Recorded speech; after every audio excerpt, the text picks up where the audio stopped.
A lot of guys have crazy anxiety around talking to women, approaching, or just having any type of interaction with women. And many times that simply comes from them not knowing what to say or what to do at any given point in time. Just this month, I've worked with 2 guys that had the exact same issue. And I want to briefly talk about how that impacted their interactions, so you can maybe see if that's something that you might be struggling with as well.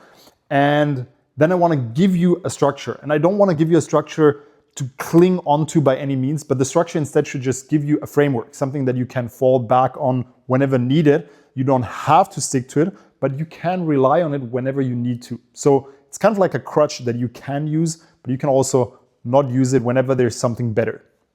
So these 2 guys, let's start with the first one, a VIP client of mine. I worked with him in person.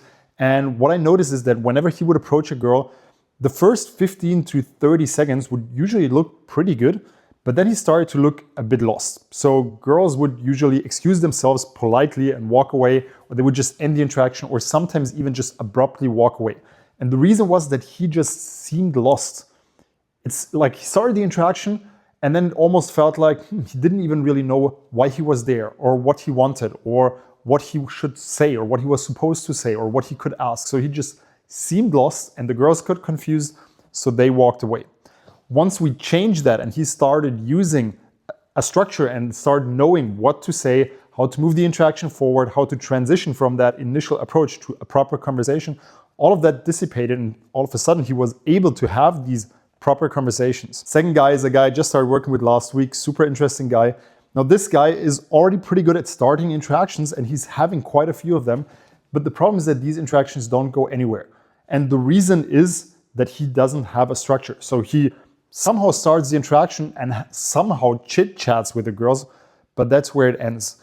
And again, once we'll give this guy a proper structure and he will start implementing that structure and know where to take the interaction, at what point in time, how to lead it forward, how to exchange contacts, this guy will be a different person with a completely different dating life. Now that I've given you these 2 examples, let's go through the framework that I share with my clients. It's a framework that I have used for over 14 years now, that I fall back on whenever I don't have something better to say, that you can pretty much copy paste into your brain and start applying. That will massively improve your interactions, that will give you a sort of crutch to fall back on. And it's, if nothing else, it's going to be a framework that you can rely on. Again, I've said this in the beginning, you will have many, many interactions where this framework is not perfect.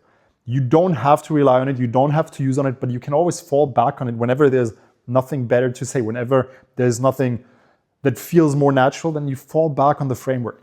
That's what it's there for. It's not a universal thing to always use, it's something to fall back on. So the framework is a 5-step process, and it starts with the first step, which is the most important step. That is, whenever you see a girl you like, you go over, you make the approach, you start the interaction, and you have to do that. And I always say, you go over, you give her an honest, direct compliment, hold eye contact, and smile, right? That's the 3 things that matter. Honest compliment, smile, and eye contact.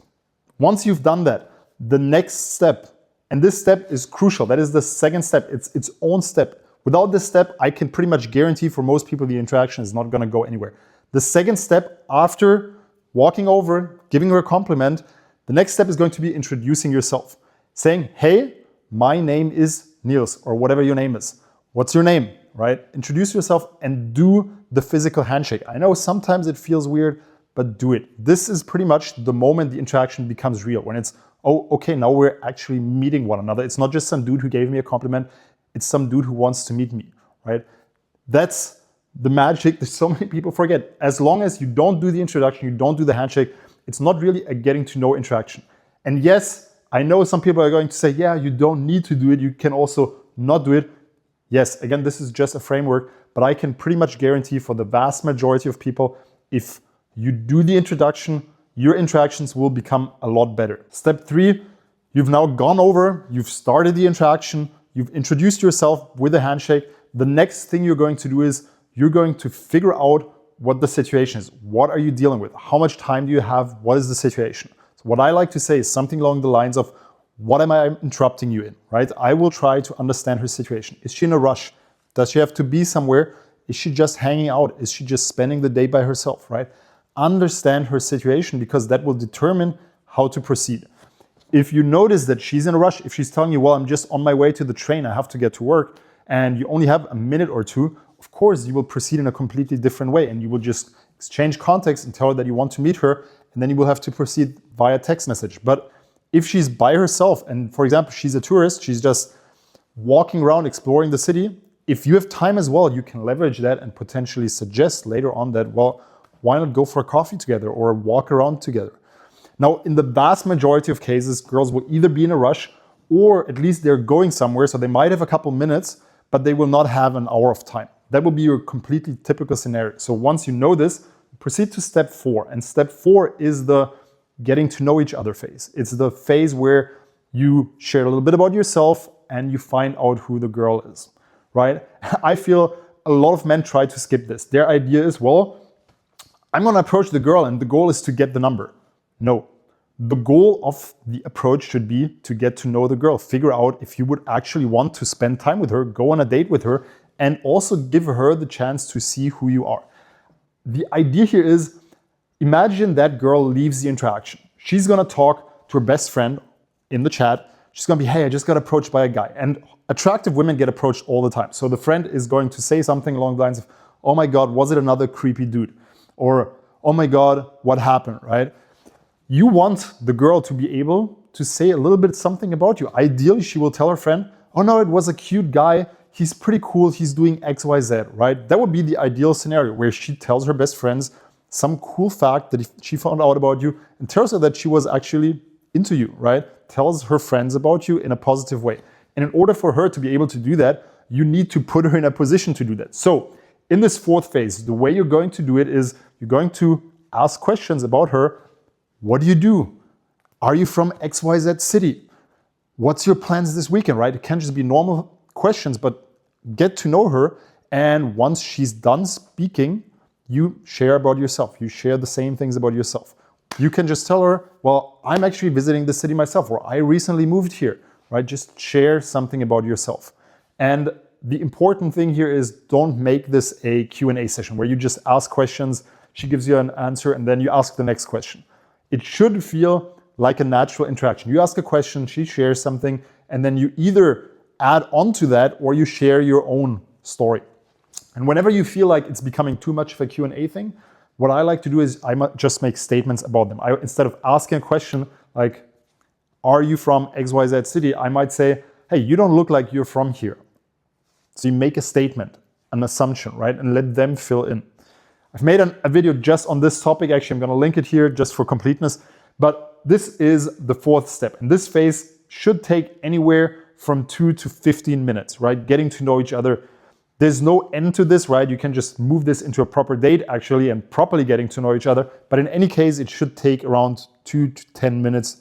And then you move into the 5th phase. And the 5th phase is where you exchange context. Whatever you do, this entire situation, walking up to her, the stress you've gone through to do that, the interaction you've gone through, there's no point to it unless you exchange contact information.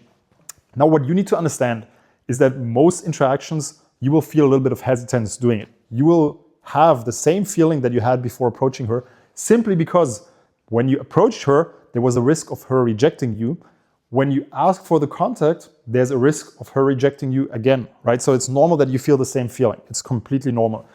What I like to do is I will just say something along the lines of, hey, I've really enjoyed talking to you, or hey, it's really cool talking to you, but I gotta go meet my friends, or but I gotta go back to work. Let's exchange contacts. And then I would just hold my phone that I open up at the field where they can type in the number. I will just hold it up and give it to her, or I'll open up my Instagram. But usually I always recommend go for the number and let her reject that if she doesn't feel comfortable with it, then she can still suggest exchanging social media. Now there's one caveat to this. If you have an amazing social media, which is my goal with all of my clients to help them have an amazing social media, then your social media will actually work in your favor. And in that case, you just always exchange social media. Social media will then passively create more attraction for you. It will passively help you move things forward without you having to do anything. So you can leverage that easy Instagram exchange. So let's recap. You open, you do the handshake, exchanging names, then you ask what she's up to, figure out her situation. You do the getting to know each other, and then you exchange the contact information. Now, there's a bonus tip whenever you exchange contact information. I know many people would say something different, but the truth is, don't wait too long to text her. Text her within 2 hours, right? Don't text her necessarily after 5 minutes, but text her within 2 hours. If you approach her in the afternoon, if you wait for the next day, many interactions will be lost. Trust me, I've done this for a really long time. I've seen many guys tell me about this, and then I told them to change it. They started texting the same day. They massively improved their results through this. So text her the same day, usually within 2 hours. Now, if you want help with this, if you want to come on one of my programs where I take clients through exactly this process, there's a link to my calendar down below. Book a call, let's chat. And otherwise, I'll see you in one of my next videos.